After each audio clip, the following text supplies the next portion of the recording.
Hey, my name is Alexis Romero. Hey, my name is Kirsten Lanier. Hi, my name is Jessica Pham. And I'm Madison Mitchell. And we're Team X.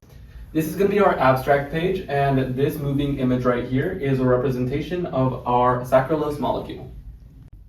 Sucralose, a common alt sweet, has been proven to alternate the gut microbiome. The amount, duration, and specific individuals, it can potentially lead to dysbiosis and metabolic changes. I'm Kirsten, and I chose to do sucralose versus E. coli, specifically on antibiotic resistance. My name is Alexis Romero. I'm going to be talking about sucralose versus K. pneumoniae, specifically the metabolic impact. I'm Jessica, and I'm going to be talking about sucralose versus P. mirabilis, specifically on the effect on the gut flora. Hey, I'm Madison, and I did sucralose versus S. aureus and the effects on early age immune systems. Okay, this is our introduction on sucralose, and this is our chemical compound for sucralose. Oh my gosh. Okay, this is our introduction, and sucralose's chemical compound is right here. And the gut microbes that we experimented on throughout this process is E. coli, S. aureus, K. pneumoniae, and P. mirabilis. And here's a few of our experimental pictures.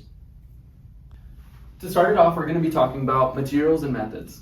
For our materials and methods, we used Bunsen burner. The Bunsen burner was used for sterilization, and aseptic technique, similar to the Bunsen burner, is a practice to prevent contamination within our equipment. In addition, we used hot plates used for heating liquids, flasks, which are glassware used for mixing, and stirring rods are a long glass or plastic rod used to stir the liquids. We used all three of these in one of our experiments to make media. Finally, we're going to be talking about pipettes and tubes and plates, which we used throughout the course of our experiment. Sucralose versus Proteus mirabilis. Sucralose and gut microbiome. Sucralose versus Proteus mirabilis. Sucralose and gut microbiome. Sucralose, a non-nutritive sweetener, can alter. Sucralose and gut microbiome. Sucralose, a non-nutritive sweetener, can alter gut microbiota, potentially increasing bifidobacteria. But its long-term effects on the metabolism and insulin sensitivity are still debated. The next point, effect on taste and cravings. Sucralose can alter sweet taste perception, leading to increased cravings for sweets, which may influence overall dietary habits and glucose management. Weight management and satiety. Replacing sugar with sucralose might help with weight control, but it may not effectively curb hunger or stimulate the hypothalamus in a way that promotes satiety or long-term weight loss.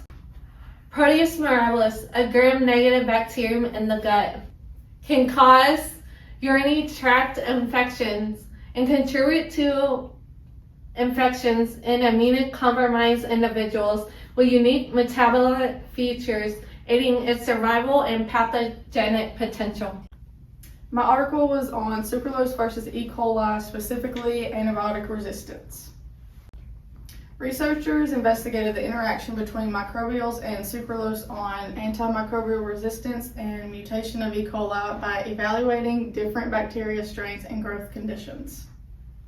The hypothesis in this article states that sucralose increases antimicrobial resistance and mutation frequency in E. coli. The study highlights that while sucralose is considered safe by regulatory agencies, research indicates that it may inhibit bacterial growth. Regular consumption of artificially sweetened drinks have been linked to metabolic syndrome, cardiovascular disease, type 2 diabetes, and intestinal diseases, along with gut dysbiosis. The hypothesis was proven by showing that pre-treatment of E. coli with a sub-inhibitory concentration of sucralose increased the survival rate of bacteria when subsequently treated with antimicrobials. Okay, mine was sucralose versus Staphylococcus aureus, and the article that I used was a study consisting of how S. aureus, a common bacteria in newborns, affects their immune systems. The researchers found that it can change normal immune cells into special ones that calm down immune reactions. This happens through a pathway called PD-1/PD-L1,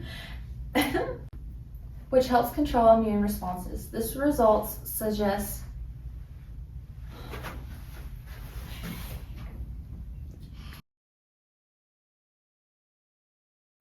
Are you still recording? Yeah. Okay. The results suggest Oh, girl, wait.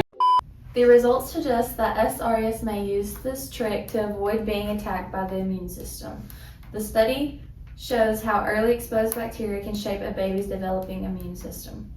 Okay, and the hypothesis was that S. aureus can turn newborns' regular immune cells, CD4 T cells, into special cells that calm immune systems using a pathway called PD-1/PD-L1, and in the parentheses it explains what that is. When bacteria metabolizes sugars, it creates metabolites which affect immune cells. Okay, when this pathway used by S. aureus pushes the cells, it is basically the exact same thing as the bacteria metabolizing the sugar, which affects the immune tolerance. Both show how bacteria manipulate the host immunity, and especially in newborns. All right, for mine, we're going to be talking about Sucralose versus K. pneumoniae, specifically metabolic impact. Klebsiella pneumoniae is a gram-negative bacterium that is part of the normal gut microbiome in some individuals, but under certain conditions can become pathogenic. Microbial composition. Some studies have suggested that artificial sweeteners can lead to a decrease in microbial diversity. Distribution of the gut flora balance. By promoting the growth of certain bacterial species while inhibiting others, sucralose might disrupt the microbiome equilibrium. This study suggests that sugars found in Cokes and sugar-free treats can change the bacteria in your body. So part of our research was to make media and inoculate with these bacteria, and this was our results. For phenol red specifically, we got all positives. For the O, we tested the oxidation, and this was the one without the mineral oil added, and all of our bacteria had both positive reactions except for our E. coli. There was one negative and one positive reaction. For F, which contained our mineral oil, tested all positive. For our gas, Klebsiella pneumoniae tested negative. E. coli tested positive. Staphylococcus. Oh, wait, no, that was right. Okay, no. Staphylococcus aureus. Okay, I'm gonna just start where I left off. Staphylococcus aureus tested negative, and Proteus mirabilis tested positive. That concludes our presentation. Thank you. Thank you.